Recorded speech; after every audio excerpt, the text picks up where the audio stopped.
Do you like burning stuff? Do you enjoy mass fist fights that frequently end in death? Does the idea of making sickening amounts of pancakes sound wonderful to you? Well, if you do, then you're in luck, because Russia has all of that stuff. We have a special holiday known as Maslenitsa, and it comes around once every year. This traditional pagan holiday dates back to pre-Christian times, and although slightly altered, it is still annually celebrated to this day. Being born and raised in a Russian household myself, I felt the responsibility and desire to share this tradition with you all today. Today I'll be discussing 3 different aspects of this holiday. 1, its background. 2, the different events and activities that take place during this week of celebration. And thirdly, the food that is commonly served. So what is Maslenitsa anyway? Well, Maslenitsa, which stems from the word for masa, or butter, was a traditional pagan holiday that dates back to pre-Slavic times. It was a multifaceted tradition that celebrated many things. People would celebrate the coming of spring and fertility. They would worship the sun, as well as the forest god Volos. There were also very strong ties to the cycle of life, representative in the circular shape of blины, or Russian pancakes. Pre-Christian Slavs believed that with the coming of spring, winter had been defeated, and the ground was once more blessed to reap a harvest. According to one Nicholas Katar, a Russian folk story writer who also studies and translates cultural texts into English, not only the land, but the peasants themselves received the blessing of fertility for taking part in Maslenitsa.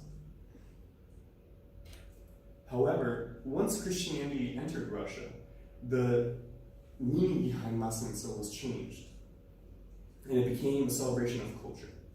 The somewhat savage rituals that were previously celebrated in pagan times now were more focused on family life and enjoyment. Now set 1 week before Lent, a 40-day fast, the people had more opportunity to indulge in worldly pleasures for a whole week.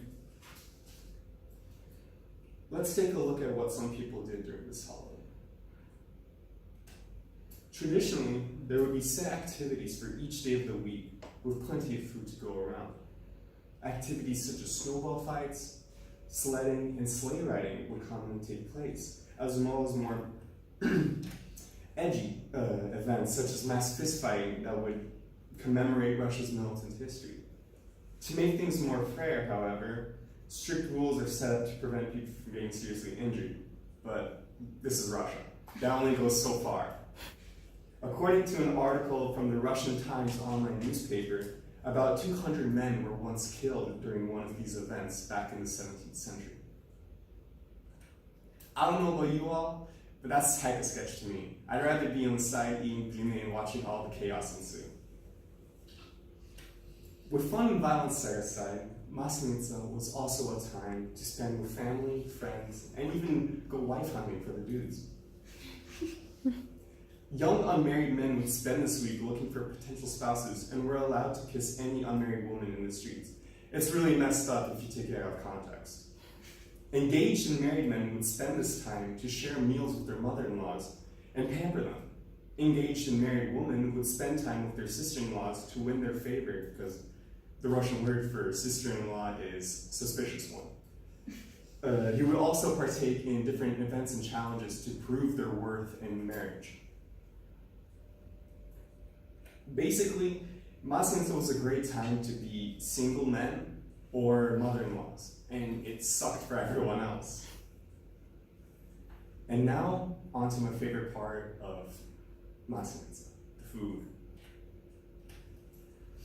When it comes to food, there's plenty enough to go around for everybody. Pardon me.